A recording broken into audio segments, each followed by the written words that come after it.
Bom, gente, semana passada nós começamos a falar sobre o modernismo no Brasil, o modernismo brasileiro, enfim. Hoje eu quero retomar esse assunto. Mas antes, vocês tinham pedido para a gente voltar para uma coisa que acabou ficando de fora porque eu falo demais, que era para a gente, naquele momento em que a gente estava discutindo o Kandinsky, eu estava dando como de exemplo do abstracionismo Kandinsky, né, que nós temos lá, e eu propus a vocês a leitura de dois críticos falando sobre o Kandinsky que vocês receberam, né? E são dois críticos, não são dois críticos quaisquer, são os dois dos mais importantes críticos do século XX. O americano Clement Greenberg, o brasileiro Mário Pedrosa.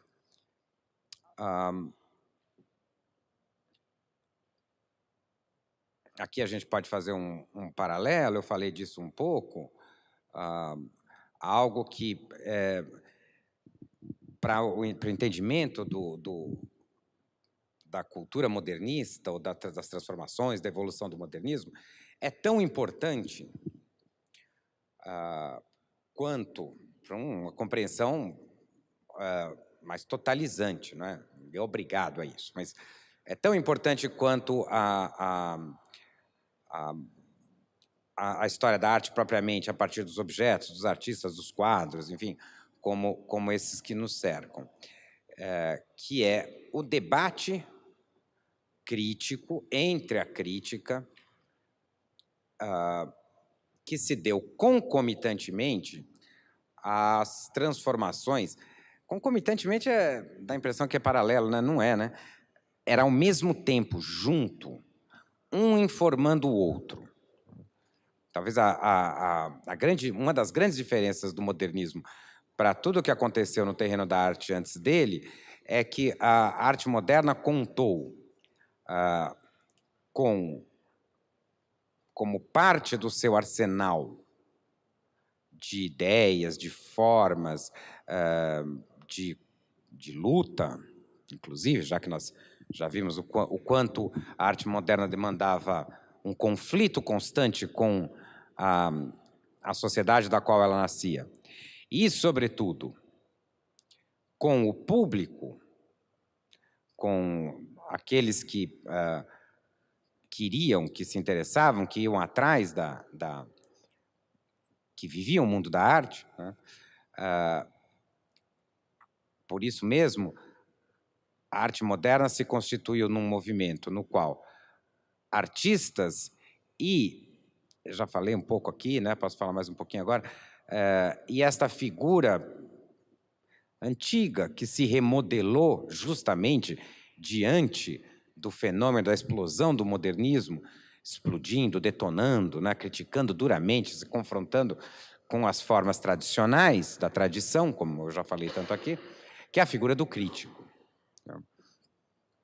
Aquele velho juiz, né, que arbitrava o que podia, o que não podia, o que era certo, o que era errado, né, se transformou ao longo do século XIX na Europa no orientador do gosto burguês, do burguês. Os primeiros críticos eram isso, a crítica de cultura, nas linguagens, a crítica de arte, de música, de literatura, seja do que for, surgiu, sobretudo dentro dos jornais, dos veículos modernos, sobre os quais eu já falei aqui, em contato com o público, o novo público, a massa, né? Especialmente a elite, porque letrados e porque normalmente urbanos, né? Como orientador do novo gosto. O crítico modernista, ele sai de dentro desta linha do crítico orientador do gosto, né, para se tornar efetivamente o militante da causa antitradicional da arte moderna, do modernismo, em confronto com o mundo, como uma espécie, portanto, de porta-voz. Isso de um lado. Porque, de outro, os críticos também, aí, em contato direto com os artistas, na medida em que eles compunham o mesmo universo que o dos artistas modernos, eles não lhes eram estranhos, né? Em contato direto e ativo, crítico, né, com os artistas, o crítico será também o parceiro teórico, intérprete, um tradutor, inclusive para os próprios artistas, portanto, um companheiro de viagem, né, daqueles caminhos nunca trilhados, até então nunca trilhados, pelos quais os artistas do modernismo enveredaram, né, tomaram o rumo. Uma das coisas mais bacanas da história do modernismo, pelo menos até os anos, eu diria que dura fortemente em lugares como os Estados Unidos, ou na França, ou na Inglaterra, fortemente mesmo até os anos 60, e depois vai caindo, é justamente, em alguns outros lugares ela permanece de maneira muito viva e muito forte, né? Esta relação produtiva do crítico como o agente público dos artistas, não só como orientador de gosto ou como um administrador de museus, de galerias, mas como aquele sujeito que toma a voz pública em favor dos artistas e contra outros também, né? Que escolhe os caminhos, que faz parte do mesmo movimento, da mesma, e a palavra é essa, difícil, acho que a gente até já falou, né? Da mesma vanguarda, né?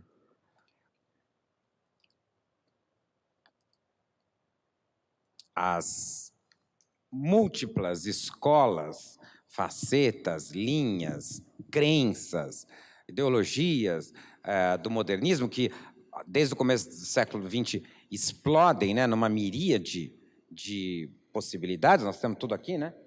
Do cubismo ao construtivismo russo, ao Picasso que vai e vem para todo quanto é lado, né?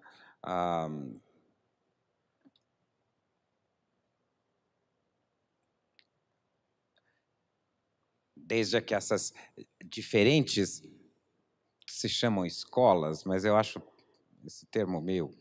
ele tem um caráter didático, mas ele não é exatamente isso, né?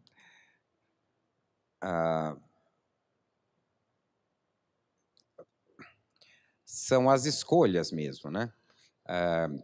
Que os artistas, inclusive, vão descobrindo o que têm em comum uns com os outros, né? Não necessariamente por nenhum tipo de ligação, tipo nação, cultura, às vezes são completamente distintos, né? Quer dizer, o Picasso tem tanto a ver com a arte francesa quanto com a arte espanhola, com a sua tradição, inclusive com a que ele vai incorporar e com a que ele vai romper, como o Miró que está aqui na frente. Tá? Tem muito mais com a arte espanhola do que com a francesa, enfim. As vanguardas vão se afinando por um processo no qual a redefinição forçosa, necessária, do lugar da arte nessa nova sociedade, né, passa a ser a obsessão desses artistas. Não é nem obsessão, né? Passa a ser a missão mesmo. Nessas redefinições todas e nessa multiplicidade de linguagens, de possibilidades, de caminhos, né, que às vezes param, às vezes voltam, que às vezes se negam completamente, às vezes podem ser o oposto uns dos outros, né, do lirismo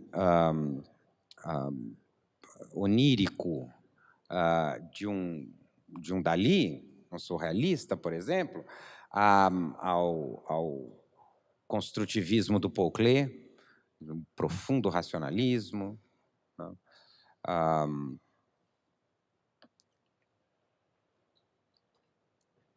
Nessa miríade de possibilidades, de caminhos, de apostas, de vanguardas, né?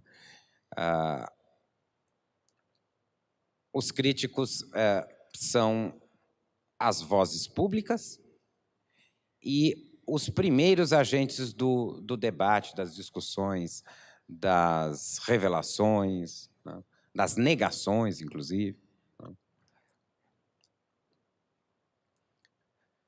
É uma bela história essa, a da relação entre a crítica e... Porque geralmente a gente só pensa pelo lado tenso, né?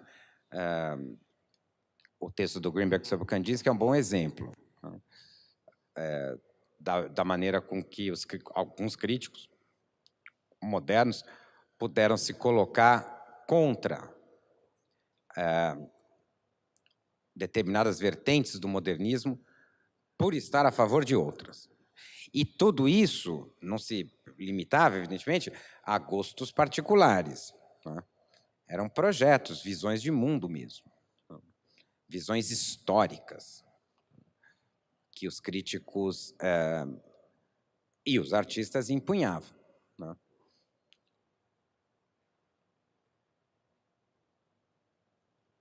Essa história é bacana porque ela toca o mundo ocidental inteiro.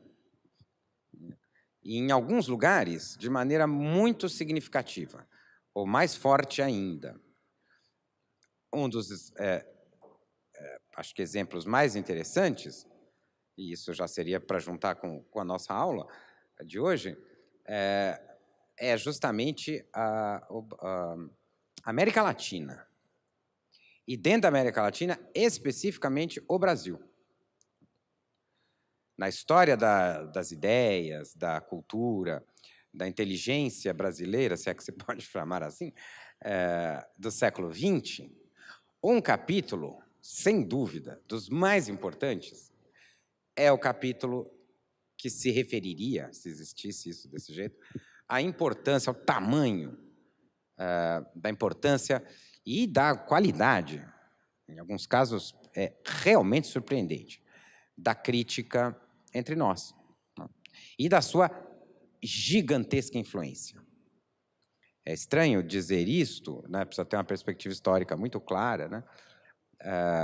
Um conhecimento histórico e tal, ou ter muita idade para lembrar, seja como for, é fascinante a importância e o destaque que críticos de arte tiveram no Brasil ao longo do século XX, desde o modernismo dos anos 20. Desde aqueles momentos mais polêmicos, nas brigas, né, pela aceitação, né, da linguagem moderna entre nós. Lembrem da história do Monteiro Lobato contra Anita Malfatti, que está lá, né? As respostas que os artistas do modernismo, que eram... isso também foi comum no modernismo, né? Também foi uma vertente do modernismo. Artistas que eram críticos e críticos que eram artistas, né? Às vezes é até difícil entender onde um se separava do outro, né? Às vezes essa separação ou essas militâncias eram, inclusive, duramente aceitas. Acho que o caso mais fascinante entre nós é do Mário de Andrade, né? Que pôde ser o escritor que foi e tenha tido o tamanho da importância que teve no primeiro momento do modernismo, até a metade né, até 1945, quando ele morre, em diversas áreas. Não apenas a sua predileta, que era a música. O Mário de Andrade foi, sobretudo, um crítico musical, de música, um pesquisador de música, né? É a imensa maioria da sua obra. Mas também de literatura, também de artes plásticas, aquele livrinho Aspectos das Artes Plásticas no Brasil, que reúne o melhor que o Mário de Andrade escreveu, é uma preciosidade para a gente entender as ideias que circulavam ali num certo grupo do modernismo, além de ter feito descobertas fabulosas e análises incríveis sobre o Aleijadinho, por exemplo, sobre Lazar Segal, né? E outras que daqui a pouco eu até me trouxe hoje para falar. E assim por diante, né? Nos anos 50 e 60, os críticos estavam em todos os jornais e eram voz ativa mesmo, não apenas no debate caseiro, sobre a obra de arte, exposições, artistas, não sei o quê, mas sobre qualquer coisa. O Mário Pedrosa tinha uma coluna diária em diversos jornais. Diária. Vocês estão entendendo o que eu estou falando? Diária quer dizer todo dia. Né? Todo dia. Todo santo dia. E os amaldiçoados também. Um crítico daquele tamanho, um trotskista, escrevia num jornal, no Correio da Manhã, no Jornal do Brasil, era republicado aqui no Estadão, sobre arte. Era lido, debatido, discutido. E não só Quirino, outros que caíram hoje no esquecimento por bons e maus motivos, Quirino Campos Fiorito também, tinha coluna diária em vários jornais, Mário Barata, no Rio de Janeiro. Antes deles todos, o Sérgio Millier, esse é um grande crítico, aqui em São Paulo, durante anos, décadas, escrevia quase que cotidianamente no Estadão, boa parte dos textos, uma parte dos textos que o Sérgio Millier escreveu no Estadão, quase todos sobre crítica de arte, literatura, enfim, sobre o que ele quisesse, estão reunidos num conjunto de livros chamado Diário Crítico, que tem 10 volumes. 10. E não é tudo. Quer dizer, que país é esse que precisa tanto de crítico? Né? Não é uma coisa fascinante? Ainda mais se a gente comparar hoje, né? Que a crítica desapareceu, não existe mais. Digo.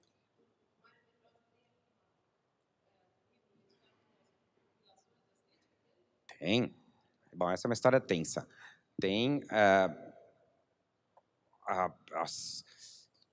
no final quando ele morreu, né, no começo dos anos 80, logo em seguida, no final dos anos 70, começo dos anos 80, enquanto ele ainda estava vivo, a Aracy Amaral, outra crítica importantíssima, que vem publicando os seus textos, ela já está com 80 e sabe-se lá quanto, que agora está publicando seus textos, já está, acho que no 4º ou 5º volume, além dos 20 livros que ela escreveu na vida, é uma loucura. Ela teve programa de rádio, uma coisa incrível. Né? A Aracy recolheu alguns textos do Mário Pedrosa, publicou 2 volumes pela editora Perspectiva. Só nos anos 90, depois de um trabalho imenso, a professora Otília Arantes, lá da filosofia, da FAO, organizou 4 volumes fabulosos pela EDUSP, com boa parte do que ela selecionou dos escritos do Mário Pedrosa, que estavam espalhados pelo mundo inteiro. Isso tem a ver com a história da vida dele e tal, né? Caoticamente espalhados, né? Os de jornal e os que ele escreveu por aí. A EDUSP parou de publicar esses volumes, embora eles tenham sido um sucesso de venda estrondoso. E há 3 anos atrás, a editora Kozak Naif, afinada, comprou os direitos da família e iria publicar uma espécie de obra completa, contratou uma equipe para fazer isso, eu fazia parte, eu era um deles. Né? Começou a publicar, foi publicado um volume de crítica de arte, que foi organizado pelo Lorenzo Mami, um volume de arquitetura, que foi organizado pelo Guilherme Wisnik, e aí a editora fechou. O editor teve um chilique e resolveu passear. Não quis mais brincar de ser editor, foi embora. Agora parece que a editora 34 vai comprar e já comprou um dos direitos e está vendo se consegue dinheiro, porque é muito caro isso, né? Para publicar tudo, que seriam mais ou menos uns 20 volumes. Talvez agora se consiga, porque o ano passado, lembra que eu estava falando aquele negócio na aula passada, comecei a contar aquele negócio do non-Western world, onde o Brasil está dentro, está fora, quem que é, não sei o quê. Agora que nós estamos começando, devagarinho, a fazer parte do mundo deles, não só os nossos artistas, mas agora também os nossos críticos. Nos últimos anos, o Museu de Arte Moderna tem feito grandes exposições com os artistas do modernismo brasileiro, né? Fez da Elliot Sica, fez da Lígia Clark, fez da Lígia Pape, agora vai fazer até da Tarsila. Né? E o ano passado, o Museu de Arte Moderna de Nova York publicou uma coletânea de textos do Mário Pedrosa, a primeira vez traduzido em inglês. Então, agora os gringos vão ter a oportunidade de descobrir que um dos 2 ou 3 mais importantes pensadores do século XX da arte era brasileiro, trotskista, pernambucano, morava num lugar estranho chamado Brasil.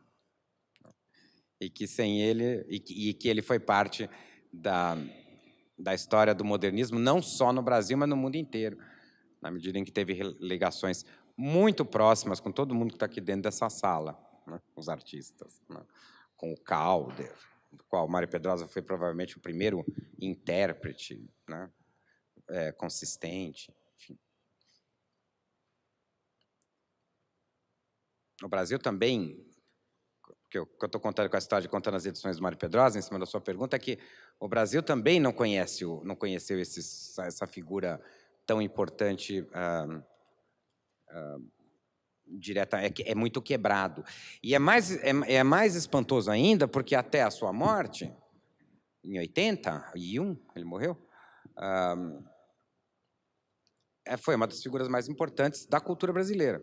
Não só porque pelo papel de jornalista, mas de organizador, como um dos organizadores das bienais, diretor de museus, todos os museus de São Paulo e do Rio, os museus de arte moderna, e de um lado, e como militante político, né, que foi preso diversas vezes desde os anos 30, é um campeão mundial de exílios. O Mário Pedrosa foi exilado, ele foi exilado no Brasil 3 vezes, mas foi exilado no Chile, foi exilado da França, viveu refugiado em tudo quanto foi canto, boa parte da sua vida ele viveu refugiado ou na clandestinidade, né, porque ele foi, ao mesmo tempo que esse crítico de arte importante, um militante político radical. Foi o cara que trouxe o trotskismo para o Brasil, fundou partidos,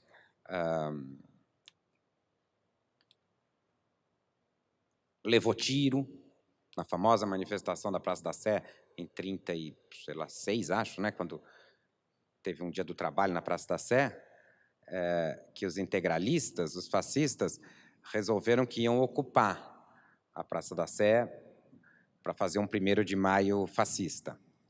E um movimento antifascista que reunia as esquerdas foi para um confronto, e foi confronto mesmo, morreu um monte de gente, teve tiroteio, e o Mário Pedrosa levou um tiro na bunda. Ele conta. E ele conta também uma história que deve ser mentira, mas é ótima, que fugindo justamente da polícia, ferido, porque aí a polícia entrou, foi uma carnificina, foi um negócio terrível. Ele se escondeu numa galeria de arte que tinha ali na rua 7 de Abril, lá pertinho da Praça da Sé. No mesmo lugar onde, anos depois, seria fundado o MASP. O primeiro andar de um prédio lá na 7 de Abril. E ali estava tendo uma exposição do Portinari. E ele, lá com o tiro na bunda, tentando disfarçar, ficou se misturando as pessoas que estavam vendo a exposição, enquanto o tiroteio acontecia na Praça da Sé. E ali diz que ele começou a olhar e falou, puxa, que coisa interessante, tá? Começou a se interessar por arte. É mentira, porque ele já a sua aproximação com as artes vem da militância, mas aconteceu não no Brasil, mas na Alemanha, porque o Mário Pedrosa, muito jovem, entrou para o Partido Comunista. O Partido Comunista no Brasil foi fundado em 1922, mesmo ano da Semana de Arte Moderna, que foi o mesmo ano dos 18 do Forte de Copacabana. E isso é o assunto da outra aula, né? Tenentismo, modernismo e comunismo são coisas que no Brasil estiveram juntas, né? A ascensão da classe média, a ideia de revolução proletária e a ideia de revolução na cultura nasceram basicamente juntas entre nós. E ele, muito jovenzinho, de família muito rica, ele era de uma família tradicional de Pernambuco, donos de engenhos e tal. O pai dele era um político muito importante, por isso que ele não morreu, nunca. Nunca morreu em prisão nenhuma, que podia. Ele ingressou no Partido Comunista, jovenzinho, recebeu, como ele falava muitas línguas, tinha estudado, fez o caminho da elite, né? Foi estudar na Suíça, escola, então sabia falar francês, inglês, alemão, aquelas coisas todas. Então o Partido Comunista resolveu mandá-lo para fazer um curso em Moscou, que é onde se mandava os líderes que o partido queria formar. E isso foi em 29, entre 28 e 29. Ele era difícil entrar na Alemanha, né? Estava no pós-guerra, no entre-guerras na Europa, né? Uma crise danada, a Rússia era fechada. Então ele foi para a Alemanha, e lá uns companheiros iriam arrumar um caminho para ele conseguir chegar até Moscou. Só que quando ele chega lá, em Berlim, ele entra em contato com os exilados que estavam fugindo da Rússia, da União Soviética, né? Principalmente os seguidores do Trotsky, os trotskistas, que, a partir da Alemanha, começaram a dizer o que estava acontecendo lá dentro, que o Stalin estava transformando aquilo numa ditadura, e as perseguições, os assassinatos, a perseguição aos artistas modernos, que eram proibidos de se manifestar, o realismo socialista. Ele foi ouvindo tudo isso. Quando ninguém tinha ideia, ele mandava cartas para o Brasil, para os amigos dele, dizendo: vocês não sabem o que está acontecendo lá, né? Porque ninguém sabia mesmo, né? Só ele sabia. Ele mandava umas cartinhas e tal. Aí ele desistiu, naquele momento ele desistiu de ser comunista e aderiu imediatamente à nova esquerda que surgia naquele momento, que viria a ser chamado de trotskistas, os que seguiam o líder soviético que perdeu, que foi exilado, né? Então ele não podia mais ir para Moscou, mas também não podia mais voltar para o Brasil. Então ele ficou lá, ficou na Alemanha, naquela Alemanha, imagina, do entreguerras, na Alemanha do expressionismo, na Alemanha da Bauhaus, na Alemanha do teatro do Brecht. Ele assistiu peças do Brecht, tem cartas dele contando. E na Alemanha em que o nazismo começava. 4, 5 anos depois, Hitler estava no poder. Ali ele começa a ter um contato, então, com o modernismo numa das suas fases mais radicais, que é o modernismo alemão, o expressionismo alemão e tal, e com a política de extrema esquerda. E as duas ele vai abraçar. E quando ele volta para o Brasil, é assim que ele volta, né? Interessado na política para além do comunismo soviético, já não mais sovietista, né? Trotskista, vai fundar os primeiros grupos trotskistas no Brasil, e fascinado com as experiências radicais que a arte moderna propunha. E esse caminho de ser as duas coisas, o militante político da esquerda e o crítico de arte mais radical, mais defensor, né, dos experimentalismos modernos, é o caminho que o Mário Pedrosa vai levar a vida inteira. Daí a sua influência ter sido gigantesca, se tornou uma espécie de mentor de gerações. E por isso é fascinante fascinante e muito típico do que aconteceu com o Brasil entre 64 e o fim da ditadura, né? De ter deixado essa tradição, né, esses pensadores para trás. E no caso do Mário Pedrosa ainda é mais peculiar, porque o último grande ato em vida do Mário Pedrosa, seu último projeto em vida, no final da vida dele, depois que ele volta, ele foi para o Chile, o Allende o nomeou diretor de um... o nomeou para criar um museu de arte para o socialismo chileno. Você sabe que em 1970, né, foi eleito no Chile foi o primeiro governo de esquerda eleito pelo voto, democraticamente, no mundo. Tanto que se inventou essa coisa, o socialismo chileno, que seria uma coisa que não seria nem o comunismo soviético, da revolução, ou do stalinismo, do Estado autoritário, nem a social-democracia europeia. Né, aquela coisa meio... O socialismo chileno seria uma terceira via, era como se dizia na época, né? Socialismo, sim, de bases populares, mas preservando as instituições democráticas. Um lindo sonho. Como no Brasil nós estávamos em plena ditadura militar, o sonho era um pesadelo, né? Nos seus piores momentos, muitos dos nossos mais importantes, os nossos melhores pensadores daquela época, viu? que foram exilados ou tiveram que fugir ou não tinham mais emprego, foram para o Chile, né? Até o Serra foi, Fernando Henrique. Veja como a história muda. Mas o Mário Pedrosa foi o mais importante deles, porque teve um cargo importantíssimo no governo. Era para fazer o Museu da Solidariedade com o Povo Chileno. Esse museu existe hoje, está lá em Santiago, mas não tem nada a ver com o que o Mário Pedrosa pensou, evidentemente, ou porque o Mário Pedrosa nem viu acontecer. O que ele fez foi bolar um plano de um museu que juntasse arte moderna, arte popular e oficinas mesmo, oficinas mesmo, de trabalho manual, para ensinar, para ensinar, para fazer, para que as tapeceiras chilenas, que era uma coisa muito popular, uma coisa muito forte na cultura popular, as mulheres faziam nas comunidades pobres, como aqui as rendeiras e tal, tinham todo um artesanato muito peculiar, para que aquilo se preservasse, que fosse passado para outras gerações, que fosse feito em contato com os artistas modernos, né, para que não tivesse separação entre uma coisa e outra. O projeto era lindo. E era para fazer um museu de modernismo mesmo. Então, o Mário Pedrosa, aproveitando já que ele era um sujeito conhecido no mundo inteiro, de um lado, e de outro lado, o prestígio que o plano chileno, né, o projeto chileno do socialismo democrático teve no mundo inteiro, né, simpatizando boa parte inclusive dos artistas modernos, o Mário Pedrosa coordenou, pediu para uma série de artistas doações de obras, de trabalhos seus para o museu. E durante um ano, centenas de obras chegaram. Boa parte dos que estão aqui nesta sala doaram quadros. O Miró, o Picasso. O Dalí não, porque o Dalí era fascistão. Americanos, Frank Stella, é uma coleção linda, né, que foi doando por simpatia ao projeto chileno, por simpatia ao Mário Pedrosa, enfim.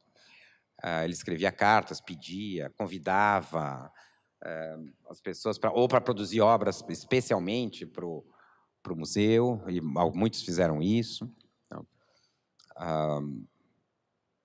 até que vocês sabem, no primeiro e verdadeiro 11 de setembro, né, 11 de setembro de 73, tem o golpe do Pinochet, o golpe militar começa a mais bárbara, né, foi a mais assassina das ditaduras na América Latina. O próprio presidente foi morto no dia do golpe, né? Oficialmente foi um suicídio. Ninguém nunca explicou como alguém podia se suicidar com um tiro de fuzil nas costas. Precisa de muita extensão, né? Tinha uma lista com o nome de pessoas que deveriam ser assassinadas, que eram para ser mortas quando fossem encontradas. E isso não foram os chilenos que inventaram, né? Vocês viram o documento que descobriram a semana passada? Que o Geisel mandou fazer isso também aqui entre nós. Era típico daquele período. Coisa que os bolsonaros da vida querem trazer de volta, né? Essa vanguarda lúgubre do assassinato.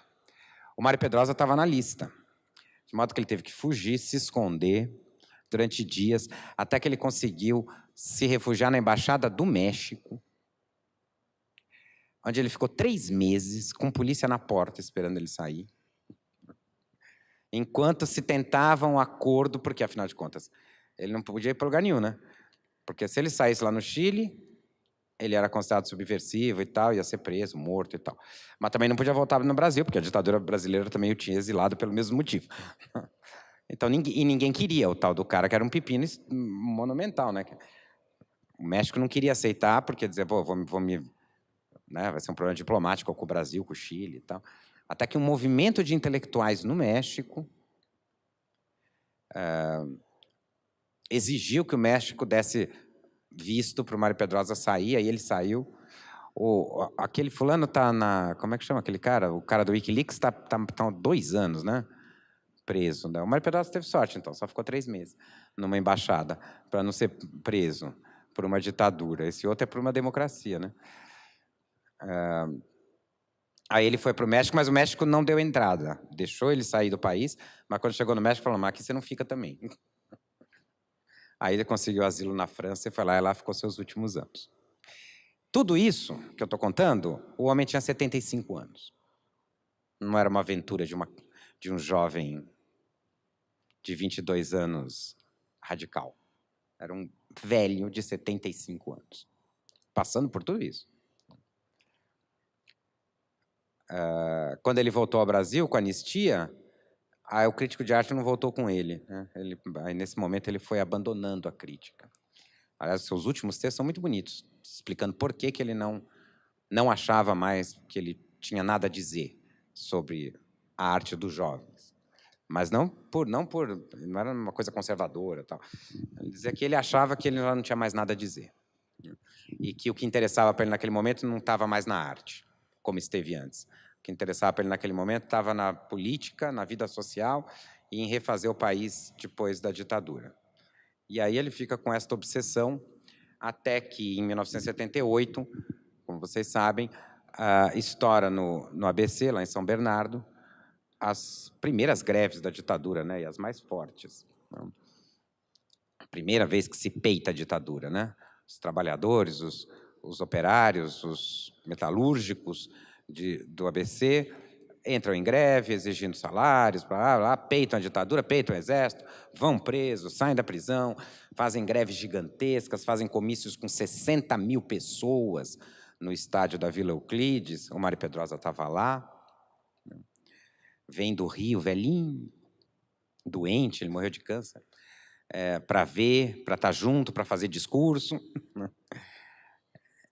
Ele fica tão fascinado com aquele movimento, cujo líder, vocês sabem quem é, está preso, que ele convence o Lula que é preciso fazer mais do que aquilo, não apenas um movimento sindical. É preciso que aquela força daqueles trabalhadores organizados, daquele jeito, fundassem um partido. Aí ele volta para o Rio de Janeiro, escreve 5 artigos, dá nome ao partido, diz que vai se chamar Partido dos Trabalhadores, escreve os seus fundamentos, e em 1980, como vocês sabem, num colégio católico, no colégio Sion, veja só, um grupo de operários, junto a um grupo de intelectuais, ali puxados pelo Mário Pedrosa, né, funda o Partido dos Trabalhadores, cuja ficha número 1, primeiro filiado, será de quem? Do Lula. Não, do Mário Pedrosa. A ficha número 2 é do Antônio Cândido, crítico literário. A 3 é do Sérgio Buarque de Holanda, o grande historiador. Aí depois que vem os operários. Por isso que o PT deu errado. Foi fundado por crítico de arte, então esse negócio não podia dar certo.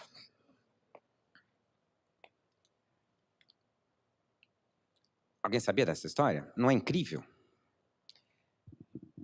O mesmo partido que 25 anos depois da fundação e da morte do seu fundador, do seu idealizador, né, chega ao poder e fica 13 anos e deu no que deu, né, e está dando ainda, vai dar muito.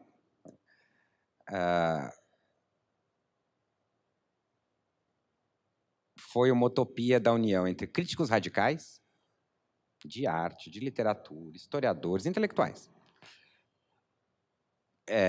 de esquerda e democratas, né, anticomunistas, não comunistas, né, porque o Partido Comunista era contra, com trabalhadores organizados, sindicalistas e tal. Né. O Mário Pedrosa morreu poucos meses depois de assinar a ficha número 1. Morreu feliz. Missão feita. E coroando uma vida alucinada, né? Desse sujeito que foi esse crítico, teve essa importância, e foi esse militante, passou por tantos perrengues na vida, viveu exilado em tantos lugares. Ele morou 15 anos nos Estados Unidos, durante o Estado Novo, que foi exilado pelo Vargas. Enfim, passou pela história do Brasil do século XX inteira, né?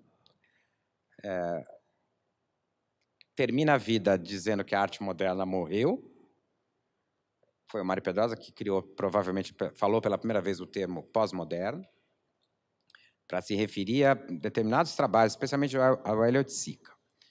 Não é exatamente o que o conceito de pós-moderno quer dizer, né? Hoje. E, ao mesmo tempo, morreu velho e jovem, acreditando que fundavam uma agremiação política de esquerda, como ele viu no Chile, talvez como ele tenha sonhado quando ele era jovenzinho lá na Alemanha, quando ele conheceu os trotskistas nos anos 20, uma organização de esquerda nova, diferente, não ortodoxa, não stalinista, não... Né? Enfim. História incrível, né? Por isso também é incrível que esse intelectual agora volte, né? Tenha desaparecido tanto, agora volte, né? Sobretudo agora em que morreu tudo, né? Morreu a crítica de arte, morreu a esquerda e agora morreu o PT também. Ou sei lá. Por que eu dei essa viajada do Mário Pedrosa? Só porque ela perguntou dos livros. Mas porque tem tudo a ver com o Greenberg, o outro crítico, e esses contextos são muito importantes. Falei que o Greenberg é outro crítico importantíssimo. E o Greenberg tem com o Mário Pedrosa aproximações muito fascinantes e distanciamentos mais fascinantes ainda. Né? Ora, se o Mário Pedrosa foi no Brasil ao longo do século XX, principalmente na segunda metade, principalmente a partir dos anos 50, ele volta dos Estados Unidos, onde ele viveu exilado e conviveu com toda a vanguarda norte-americana, inclusive eu nunca li referência nenhuma nas pesquisas que a gente fez para organizar os livros, nenhum de nós encontrou até hoje, mas ele provavelmente conheceu o Greenberg e a sua turma lá em Nova York, porque ele morou em Nova York e nos Estados Unidos durante muito tempo em exílio.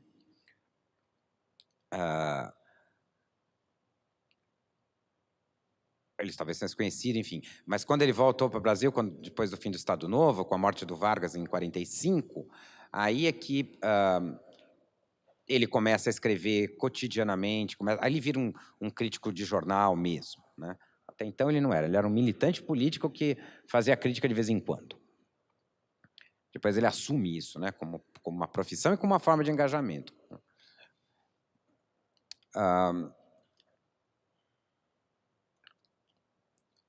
Esse processo nos Estados Unidos aconteceu de uma maneira muito parecida, embora anterior. E o Greenberg é a grande figura, né?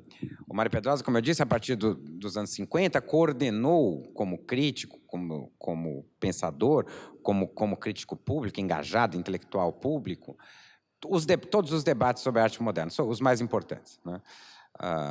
Entre nós. O violento debate que opôs os defensores do figurativismo modernista, nós temos aqui os melhores exemplos, né, da Anitta até o artista oficial do modernismo brasileiro, Portinari, né, até mesmo esses que o Mário Pedrosa, aliás, adorava, né, como o Guignard, né, o lirismo do Guignard, enfim, que os opunha aos abstratos, ao abstracionismo. Né.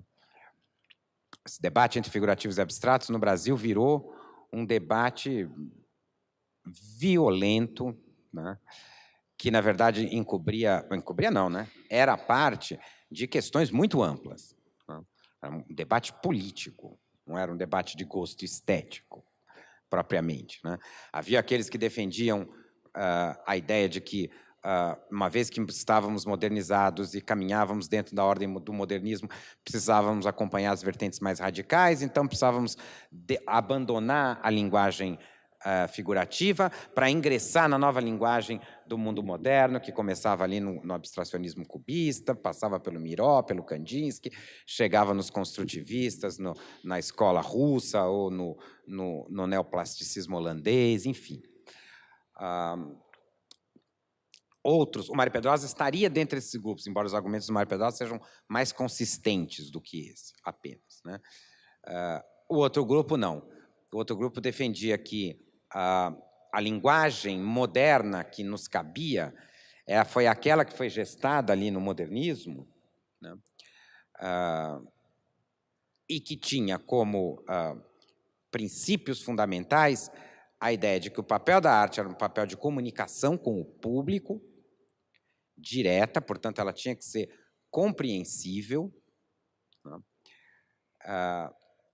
E essa comunicação deveria visar a integração nacional, o reconhecimento da nação.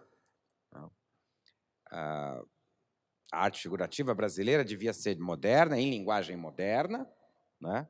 Como pode ser a vertente meio cubista, meio expressionista do Portinari, ou, por exemplo, o exemplo mais fascinante, né? naquele Segal que está lá, né? Que descobrisse as peculiaridades, as particularidades do Brasil e que pudesse, nessa linguagem, falar diretamente ao povo, usando os signos do povo, da vida do povo, do negro, né, do mundo das bananeiras, enfim. Né? O figurativismo era acompanhado por uma ideologia nacionalista, né, de fundo progressista, não era o nacionalismo dos fascistas, né, que tinha a obsessão com a ideia de união nacional, de criação de uma unidade nacional, né, a partir da busca da reinvenção do nosso passado em uma linguagem moderna. Dá para entender?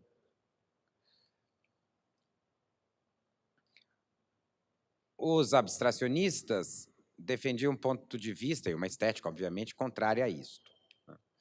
Seja pela questão formal da dissolução da figura, uma espécie de caminho que a arte moderna vinha ensaiando fazer e veio fazendo, né, ao longo, desde o final do século XIX, desde o cubismo, pelo menos, ao longo do século XX, também se tinha uma concepção de país completamente diferente. Os abstracionistas, especialmente as vertentes brasileiras, o concretismo, que nós não temos nada disso, né? O concretismo, e mesmo para frente depois o neoconcretismo e tal, vão defender a ideia de que o Brasil passava por um novo momento de modernização, no qual definitivamente ingressávamos dentro da cultura do mundo do capitalismo industrial. Portanto, aquela linguagem não nos era estranha, nem estrangeira, inclusive. Eles criticavam duramente o nacionalismo tacanho, né, dos defensores do que eles chamavam, né, da linguagem modernista ou figurativista, e que agora o país que se modernizava, que crescia, que se transformava numa velocidade que nem os países do centro tiveram ou conheceram, isso é a verdade, né? Demandava uma outra linguagem mesmo. Uma linguagem que propusesse uma outra cultura, uma espécie de Bauhaus brasileira, né? Criar uma linguagem moderna, abstrata, racionalista, radicalmente contra os estereótipos criados sobre o país, que estariam todos se transformando, né? E que já haviam se tornado só isso mesmo, estereótipos. Bananeira, as mulheres sensuais de Cavalcante, a mulata, tudo isso eram clichês que o Brasil moderno deixava para trás, né? Por isso era preciso se afastar disso como uma praga. Esse, aliás, era o clichê que os europeus tinham de nós. De modo que, para o Mário Pedrosa, por exemplo, a defesa radical do abstracionismo entre nós era um ato anti-imperialista. Era justamente fazer o contrário do que eles esperavam de nós. Tem um artigo bonito do Mário Pedrosa sobre uma Bienal, no qual um crítico americano, que era diretor do MoMA, veio... Não, era um crítico austríaco. Veio e ficou decepcionado com o que viu. Ele falou que absurdo. Fui parar no Brasil e entrei numa Bienal enorme, num prédio incrível, num parque. E aí comecei a ver um monte de quadrado, bolinha, desenho. Parecia que eu estava na Holanda. Ou sei lá, né? E aquilo não tinha nada de típico, não tinha nada de local, não tinha nada de nacional, não tinha nada que ele identificasse como que ele esperava encontrar. E o sujeito escreve isso. E o Mário Pedrosa o responde, dizendo, tá vendo? É isso que eles querem da gente. Né? É isso que eles pensam que nós somos. Eles acham que nós não somos parte do mundo deles. E que nós somos apenas isto, né? Um folclore que, em grande medida, eles inventaram, outra medida nós criamos, né? E, em grande medida, é verdadeiro também, é importantíssimo lembrar disso. Não há nada de falso naquele quadro. Nada. Aliás, há um olhar muito bonito de um artista completamente estranho àquele mundo, um judeu russo, formado na Alemanha, que caiu aqui e que, de repente, descobre um mundo que o fascina, porque é diferente mesmo, e é fascinante mesmo, e é estranho, né? E tenta entendê-lo e absorvê-lo, e absorve. Né? Absorve mesmo, inclusive no drama que está colocado lá, né? Que é o drama do sujeito, do isolamento, da relação com a natureza, da escravidão, enfim. Mas o que o crítico europeu esperava era a revoada de papagaio. E o que ele encontra aqui era uma vanguarda que estava interessada em criar, e uma Bienal, afinal de contas, né? Criou-se, a Bienal de São Paulo é a segunda, foi e continua sendo a segunda maior mostra de arte do mundo. Um exercício, talvez, caríssimo, complexo, que eu nem sei se deveria existir. Eu escrevi um livro sobre isso. E continuo. No livro eu termino defendendo que deveria, hoje eu já não sei. Mas que é uma das joias do nosso sonho desenvolvimentista. Este sonho lindo que correu o Brasil entre 50 e o golpe militar. Né? De ser o país do futuro. Né? Por isso, nós estávamos destinados a ser o futuro, né? De modo que a linguagem abstrata não era uma opção para nós, era uma... E para muitos críticos será assim, né? Era o caminho que deveríamos tomar.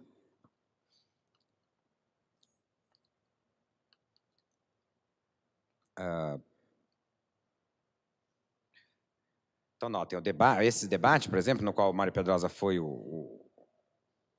a figura mais polêmica, porque era ele que defendia o abstracionismo, ele que botava os argumentos, ele que escrevia sobre os artistas, que o defendia contra os críticos, né? Fazia a crítica da crítica, quando o sujeito ia lá e dizia isso aqui é incompreensível ao povo, isso é coisa alienada, o cara está me imitando, pegava um quadro do Volpe ou sei lá, qualquer um dos modernistas, Aloysio Carvão, seja o que for, da Lígia Clark, dizendo, não, isso você está imitando, é um europeísmo, é um americano novidadeiro, não sei o quê, ia lá, explicava, ele era paciente, inclusive, discutia, né?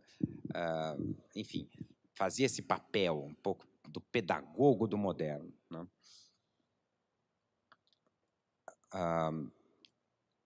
Ninguém fez mais esse papel de pedagogo do moderno, entre os críticos, do que o Greenberg, lá nos Estados Unidos, e dos Estados Unidos para o mundo. O Greenberg foi, na cultura americana e em boa parte do modernismo, em boa parte do mundo, inclusive em outros lugares, na Argentina, por exemplo, tem uma influência enorme, as suas ideias, seus princípios, na Venezuela, nesse fantástico movimento que é o modernismo na América Latina, né? Que não é só aqui no Brasil, é em quase todo lugar, no Uruguai.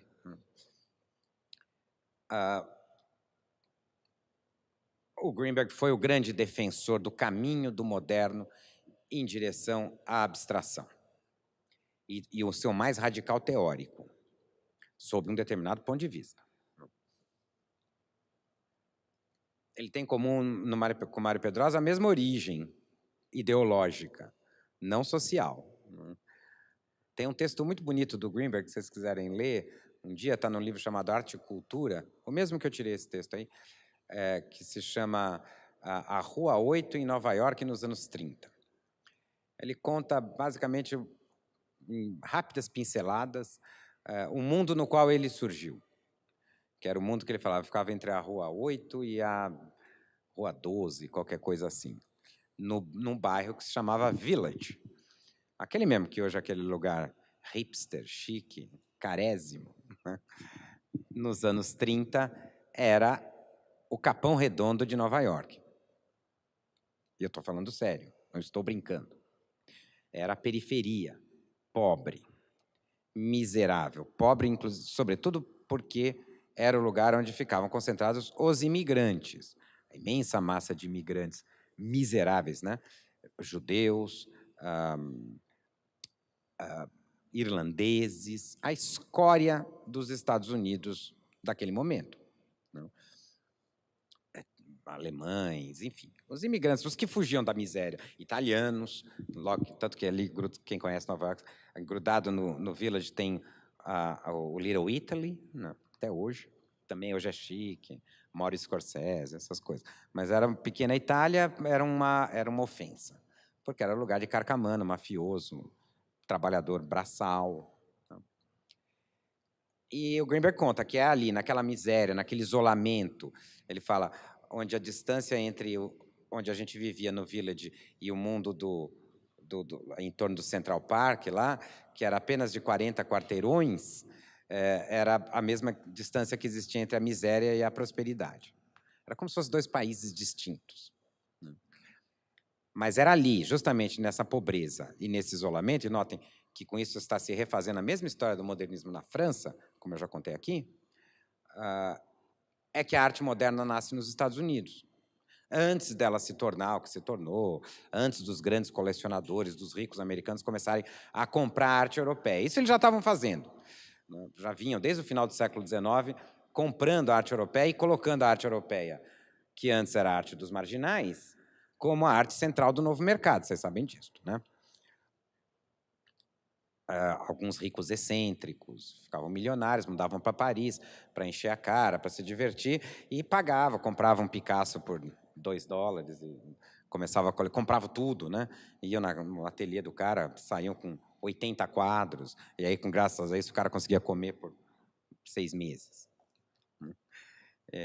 Todas essas coleções privadas que estão hoje nos Estados Unidos, lindas, maravilhosas, para a gente ver, e que vendem quadros. Recentemente foi vendido um quadro do Picasso por $140 milhões. O ano passado teve outro que foi a 200 e não sei quanto. Bom, o Greenberg fala que é neste mundo, então, do isolamento, da pobreza e da militância radical, ele fala, todos nós éramos de esquerda, e todos nós éramos mais ou menos comunistas, e mais ou menos trotskistas, ele brinca, né? E é que nasce o modernismo norte-americano. Os grupos dos quais sairia a vanguarda norte-americana, que nos anos 40 e 50 vai se afirmar pelo mundo, o expressionismo abstrato, enfim, as versões dos Estados Unidos, nos Estados Unidos, da arte moderna europeia e seus caminhos particulares. A primeira questão era a questão da militância. Sobretudo nos anos 30, você sabe, depois da crise de 29, os Estados Unidos quebraram, né? O país quebrou mesmo, mas aí não é metáfora. Quebrou de uma maneira com que nenhum outro país, à exceção da Alemanha, do pós-guerra, do pós-Primeira Guerra, quebrou, né? Mas ali foi por causa de uma guerra perdida. Nos Estados Unidos não teve, guerra nenhuma. Eles até lutaram na Primeira Guerra, mas para eles foi até bom, né? Foi pela crise do próprio sistema financeiro, a crise do capitalismo americano, que jogou a economia americana em 10 anos de, como eles mesmos chamam, de depressão. Foram os anos 30. Os anos da miséria, da pobreza, da gente passando fome, as pencas, o aumento da miséria, a estados brasileiros, né? É impressionante a história e, sobretudo, como isso foi apagado, né? E os Estados Unidos só saem desse buraco mesmo com a Segunda Guerra Mundial e depois da Segunda Guerra Mundial. Até então, o país havia afundado e ninguém sabia o que ia dar ali. Uma das coisas que dá é uma radicalização enorme do movimento operário, e do gigantesco movimento operário americano começa a reivindicar cada vez mais, sobretudo porque perderam os empregos, estão vendo a miséria e tal, né? Os sindicatos nos Estados Unidos eram fortíssimos, imensos, né? E eram todos dominados pela esquerda. O Partido Comunista dos Estados Unidos foi o maior partido comunista do Ocidente. Não é incrível como as coisas podem mudar? Não é fascinante? Tem um poema do Allen Ginsberg, aquele grande poeta beatnik americano, que chama Uivo, acho que é Uivo. Começa assim: América, você não merece o seu 1 milhão de trotskistas. E não era exagero, não, tinha mesmo. O Trotsky foi morar no México e o Mário Pedrosa foi ver nos Estados Unidos por causa disso.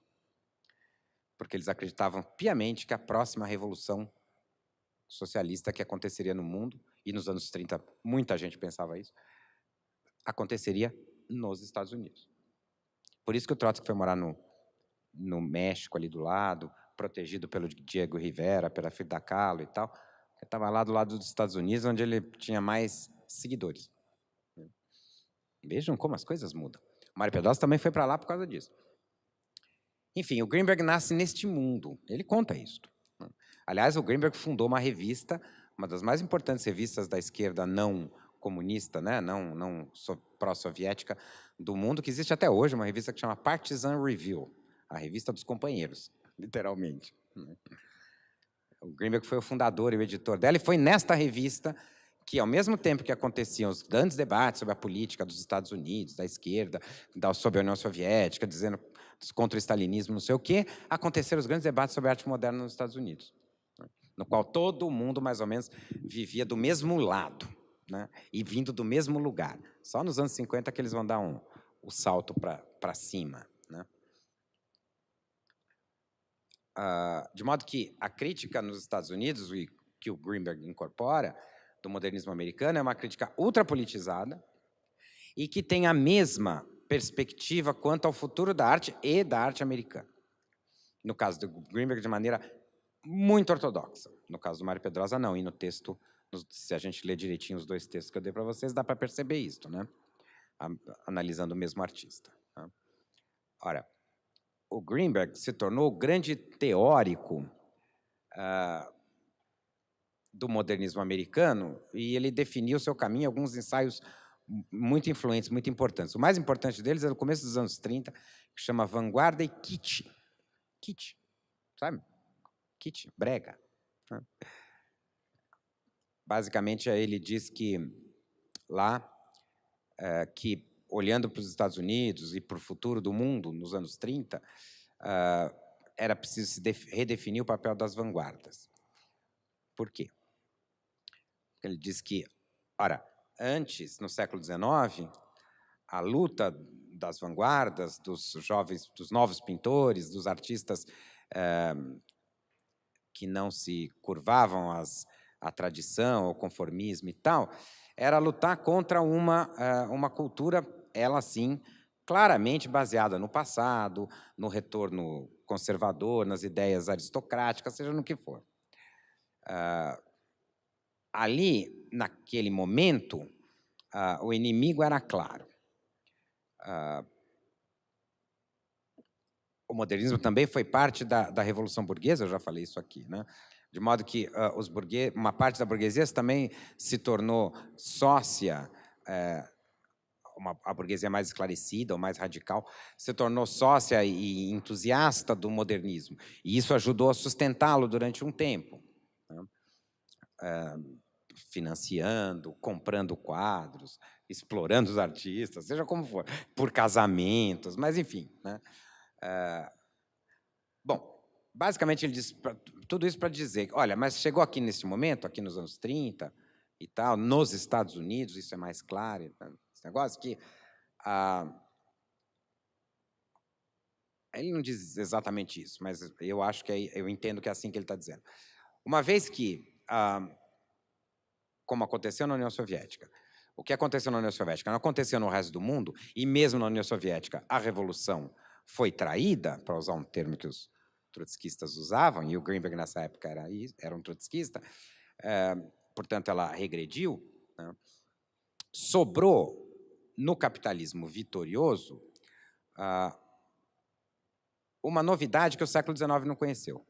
A emergência de uma nova cultura, que não é mais a cultura da tradição, a cultura dos burgueses ignorantes, dos antigos aristocratas, enfim. É uma nova cultura, ele não chama de cultura de massa ainda, ele chama de kitsch. Sobretudo no mundo visual, né? É o mundo e ele dá vários exemplos, das revistas ilustradas, né? Da música popular, pela qual ele tem um imenso desprezo, né? Música popular baixa, né? O mundo da arte voltada para a decoração dos ambientes, né? Para combinar com o sofá.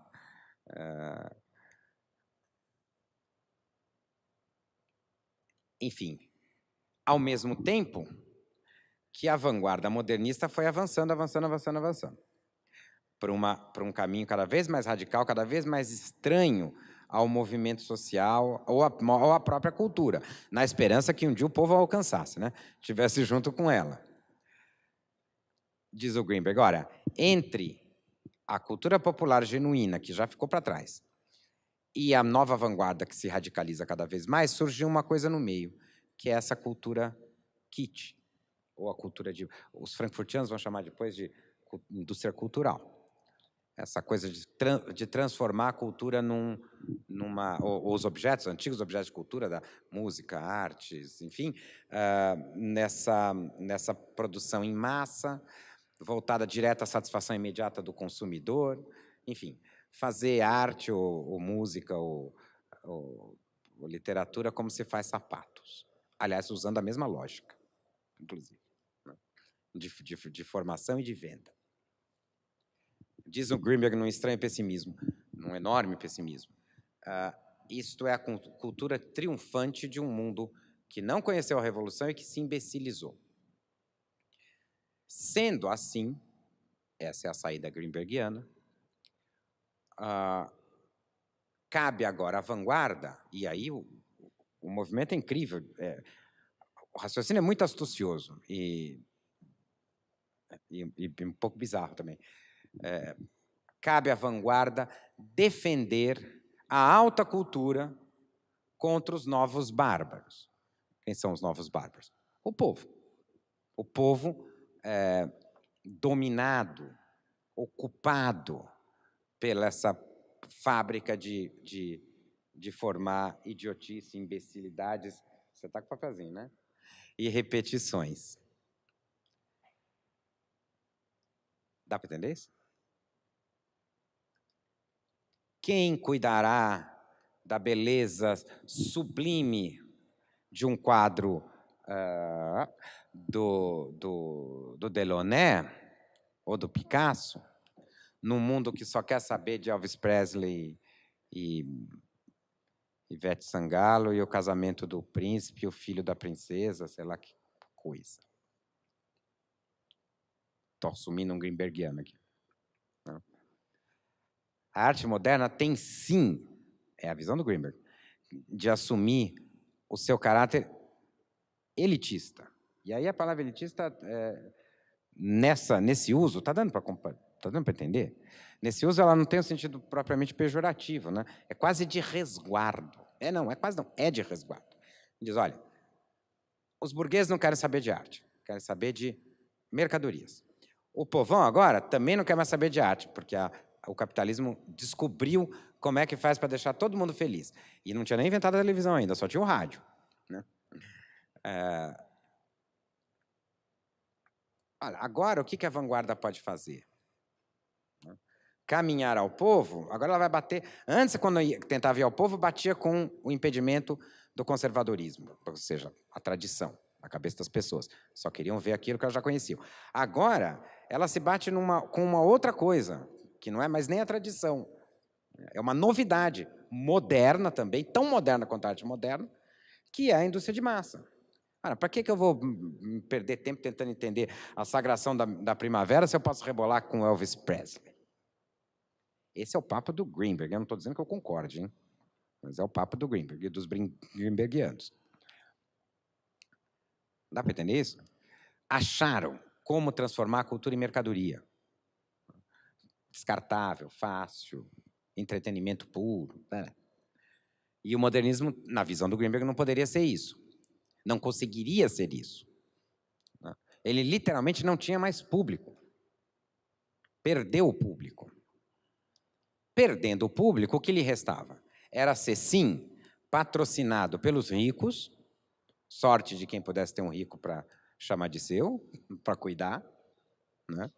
Ele fala no ensaio, um cordão de ouro liga a vanguarda com a grande burguesia. E a descrição aí é correta, porque era isso que estava acontecendo nos Estados Unidos. Quem que estava interessado no Picasso, no Miró, no Dalí? Quem nos Estados Unidos dos anos 30? Eles eram meia dúzia de rico. O povo quer Elvis Presley e as capas da revista Life, aqueles negócios. Esses são exemplos que o Greenberg dá. Né? Jornalismo vagabundo. O povo quer isso. E a maioria da burguesia também. Então, a vanguarda não tem mais lugar, ela está girando sozinha. A vanguarda tem que, portanto, assumir que ela é para um grupo muito restrito, que ela não tem mais ligação nenhuma com o povo, talvez um dia tenha, mas não tem mais, perdeu. Né? Perdeu para o kit. E que agora o que restava à vanguarda era defender a alta cultura dos seus inimigos e fazer com que ela caminhe, ele usa esse termo, caminhar, progresso, né? Caminhar adiante, se radicalizar cada vez mais, aproveitando a sua liberdade, porque afinal de contas ela está livre, né? Vai ter mecenas, vai ter quem patrocine, ela não precisa mais corresponder ao gosto de ninguém, se aliar a nenhum movimento objetivo na sociedade. Agora o artista dentro do seu cubo branco, do seu ateliê, patrocinado, se não pelo mecenas, pelo mercado, né? Deverá radicalizar suas experiências o mais radicalmente possível, né? Mais violentamente possível, e isso seria um favor à própria cultura, porque estaria se preservando a cultura.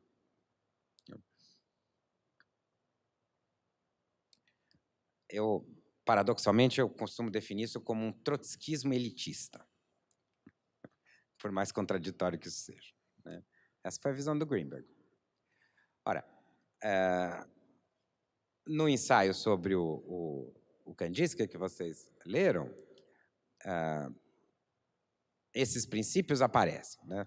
Não essa teoria da vanguarda, como eu estou explicando aqui, mas a sua aplicação prática. Aparece ali várias coisas. Né? Aparece o grande crítico, né? Que é um crítico realmente incrível. Acho que não tem nenhum que tenha tido como Greenberg, uma capacidade de penetrar mesmo a linguagem, a estrutura da pintura, sobretudo, que era no que ele mais se envolveu, né? E a capacidade de descrever sinteticamente aquilo realmente é muito impressionante. Né? É muito bom, pouquíssimos. Sem literatice, né? Porque não é o crítico literário, né? Não está lá para escrever poemas sobre quadros. Ele está lá para fazer uma análise direta, dura, histórica, com princípios e fundamentos. O Greenberg é uma espécie de cientista, né? Olhando para um quadro. E é assim que ele julga o Kandinsky. Ele manipula, né? Ele maneja toda a história da arte, né? Ele deixa claro que o seu princípio estético fundamental, a arte moderna eu já expliquei isso aqui, né? O longo caminho de dissolução dos planos de ilusão. Expliquei isso aqui já, né? Da dissolução da perspectiva. Ou seja, o princípio fundamental da linguagem pictórica moderna é a planaridade, é assumir a tela como plana, bidimensional e só. Quem não fizer isto estará regredindo a um ilusionismo pré-moderno. Então, esse para o Greenberg era o primeiro princípio. E esse princípio, como vocês lembram, o Kandinsky não passa, né?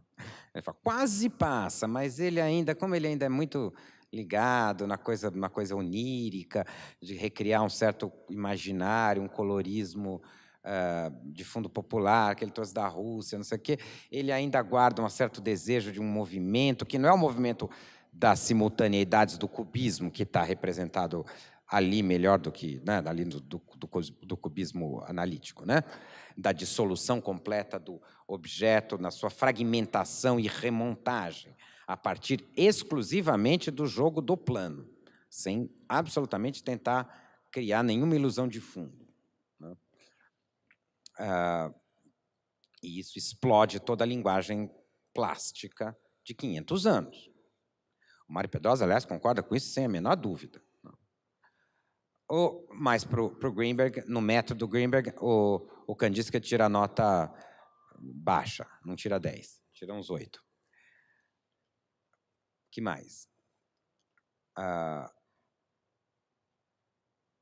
E aí tem palavras duras, né?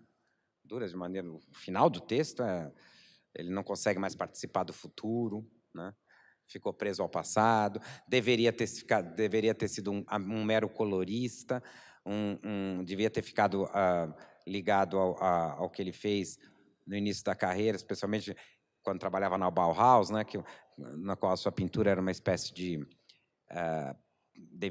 poderia funcionar como uma decoração dos projetos, esses sim, mais claramente abstratos, racionais e aprofundados da arquitetura, né? Ele demole o Kandinsky, na verdade, né? Mas sobre esta régua, há um princípio, e só um. Cabe ao crítico julgar o pintor dentro deste caminho, dentro deste princípio. Estar na vanguarda, coerentemente, é seguir rigorosamente uma série de padrões experimentais que começam no cubismo e que vão se desdobrando nas linguagens abstracionistas posteriores e que irão, para terminar a história, se consagrar no expressionismo abstrato norte-americano, do qual Greenberg foi o grande teórico, especialmente na obra do mais importante dos artistas do expressionismo abstrato, o Jackson Pollock, né? No qual aí se cria a bidimensionalidade total, perde-se completamente qualquer referência à natureza, ao espaço, etc., né? E se cria movimento, tensão, lirismo, tal, a partir exclusivamente de um jogo que não tem mais plano e fundo, né? Essa se tornou, inclusive, a versão oficial do modernismo dos Estados Unidos. A versão que o modernismo norte-americano impôs ao mundo através das grandes exposições. De novo, a gente vai encontrar o Mário Pedrosa e o Greenberg e seus seguidores em embate. Porque nas primeiras bienais de São Paulo, não era só o debate entre abstracionistas e... Agora eu já sei. Entre abstracionistas e... figurativistas e abstracionistas que se dava. Era também igualmente violento, de caráter internacional, entre os defensores, como Mário Pedrosa e os brasileiros, do abstracionismo construtivo, geométrico, Bauhaus, Paul Klee, contra os defensores aí tem vários nomes, né? Do expressionismo lírico, ou tachismo, ou abstracionismo informal, ou informalismo, né? As pinturas de mancha, isso quer dizer tachismo, né? Os tacha, as manchas, né? A Tomie Otaki é uma representante do tachismo, numa certa vertente do tachismo brasileiro, única no Brasil, não tem nenhum outro lugar, que a gente chama aqui de arte nível brasileira. Mas a sua maior influência era justamente com essa linguagem, cujo princípio fundamental é a cor, não a construção, não a racionalidade da construção geométrica, abstrata, arquitetônica do espaço. Isso se tornou um projeto político dos Estados Unidos. Os Estados Unidos financiavam exposições pelo mundo, entre elas a Bienal de São Paulo, e obrigavam a que um determinado grupo de artistas ou de uma determinada vertente de arte, que é essa que você chamou de vanguarda americana, ou do abstracionismo, do expressionismo abstrato, fosse exposta. Mesmo. Isso eu não estou... Está cheio, eu escrevi livros sobre isso, está cheio de gente que escreveu coisas sobre isso, tem documentos às dúzias, contando a relação. O próprio Nelson Rockefeller, que foi um ministro dos Estados Unidos para as artes do mundo, fazia esse caminho, andava com os quadros embaixo do braço, obrigava todo mundo. Se você quer ter um museu de arte moderna, eu dou dinheiro, mas você tem que expor isso, não sei o quê e tal. Né? Fazia parte da política da Guerra Fria. O expressionismo abstrato americano, ele incorporou a ideia de liberdade do liberalismo americano. A ideia do sujeito livre, individualista, que toma um porre, bota jazz altíssimo, joga a tela no chão, pega uma lata de tinta, joga em cima, pula, dança, rebola, joga, enfim, né? Se fosse uma espécie de explosão de um sujeito individual, sozinho, interiorizado dentro de si mesmo. Né? Dá para entender isso? Uma espécie de romantismo individualista radical. Não estou dizendo que a obra dos expressionistas, da pintura americana se reduz a isso, porque não se reduz. Ela é muito mais complexa do que isso. Mas, de fato, era esta a imagem. E esta imagem era para se opor àquilo, à herança do construtivismo bolchevique, como eles chamavam, e os nazistas chamavam, da Bauhaus.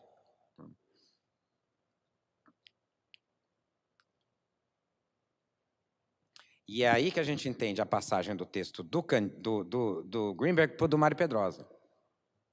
Porque o Mário Pedrosa, ele começa o texto falando do público. O Greenberg para o público não interessa, já vimos por quê, né? O público não importa, o público é um bando de adorador de kit. Então ele começa falando do público, como é que o público pode reconhecer, o que há de popular no Kandinsky, quais meios podem se chegar a fazer com que o Kandinsky atinja um certo público, né, que ele não nomeia lá. Ele usa as mesmas referências, está lá o cubismo, Cézanne, a dissolução do plano, a constituição da planaridade, o abstracionismo, mas para o Mário Pedrosa tudo isso é lírico, tudo isso tem uma função muito importante numa espécie de nova comunicação. Né? E ele termina o texto defendendo a ideia da crise do objeto, muito diferente do Greenberg, né? Ele fala que o que os melhores artistas modernos têm feito, e o Kandinsky, para ele, é o primeiro, e por isso tem um caráter quase fundador, tem feito, e nisso o Greenberg concordaria, né? É transformar devagar, é um caminho que ele está vendo que está surgindo, a transformação do próprio objeto artístico, o próprio objeto da arte, e aí objeto mesmo, no caso da pintura, a própria tela, que estaria em processo de dissolução. Os artistas, em breve, essa é a crise do objeto que ele se refere lá, né? Em busca de encontrar o real, o mundo, irão abrir mão do tradicional objeto, nos anos 70 vai se chamar suporte, em busca da radicalização das suas experiências. Esse texto é de 52, 53. Alguns anos depois, o Manifesto Neoconcreto, que foi escrito por um discípulo do Mário Pedrosa, outro crítico de arte muito importante, e que morreu muito tarde, infelizmente. Eu falei certo, morreu muito tarde. O Ferreira Goulart, né? Porque morreu um velhinho tosco, né? Só dizendo besteira, uma tristeza. Mas foi um crítico genial. Foi o grande discípulo do Mário Pedrosa, né? Que escreveu o Manifesto Neoconcreto. Né? Aquilo que justamente o neoconcretismo vai fazer, né? A passagem... tudo isso que eu estou falando, eu ia mostrar naquelas figurinhas que eu trouxe. A passagem da parede para a vida, da tela... Coisa que a gente conversou semana passada, quando eu falei de Parangolé e tal. Né? Então, do ponto de vista do Mário Pedrosa, que é um ponto de vista da periferia, o do Greenberg é o novo centro, né? O Kandinsky era um grande artista porque ele orientava um processo de radicalização da arte moderna, como o Greenberg acreditava que tinha que ser a arte e a crítica deviam fazer. Entretanto, para o Greenberg, esse caminho era um só. Ele não fugia da tela, nunca. Era experiência dentro da tela exclusiva. E era um caminho único. Os artistas tinham que seguir aquela trilha. O Kandinsky lá atrás é pré-julgado por não ter sabido seguir a trilha direitinho. Na visão do Mário Pedrosa é o contrário, né? Ele lê a história, lê o Kandinsky de outra maneira e também lê o movimento aqui, né? Porque o movimento da arte brasileira, naquele momento, caminhava mesmo para um outro tipo de experiência muito mais radical, que é propor um grande salto, inclusive dentro da trajetória da arte moderna, como a gente já falou a semana passada, quando eu falei das experiências do neoconcretismo, da Ligia Clark, etc. Não.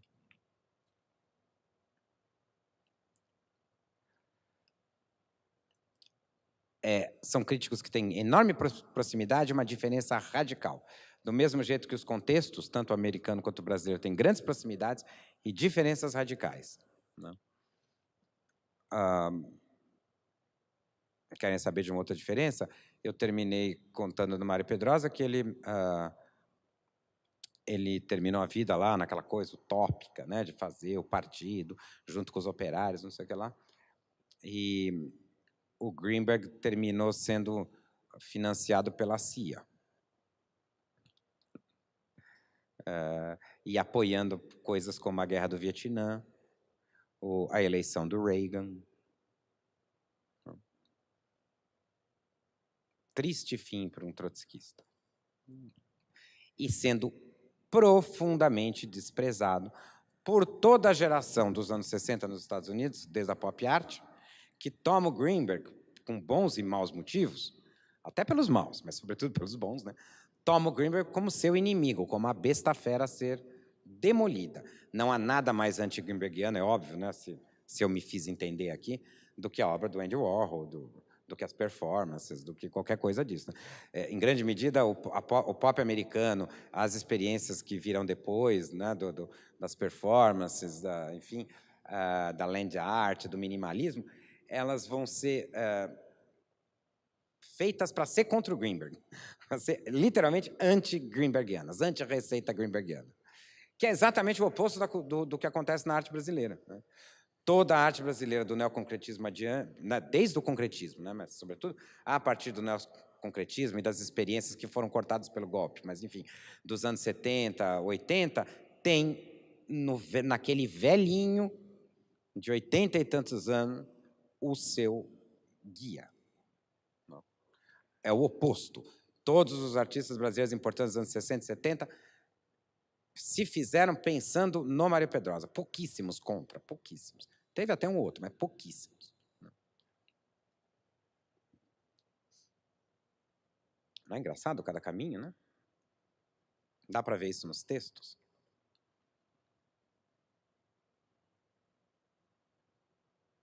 Então agora vamos falar do modernismo no Brasil? O mundo que deu no Mário Pedrosa? Vamos? Posso começar? Posso. Terça-feira que vem. Dá tempo ainda de falar um pouquinho? Ou foi isso?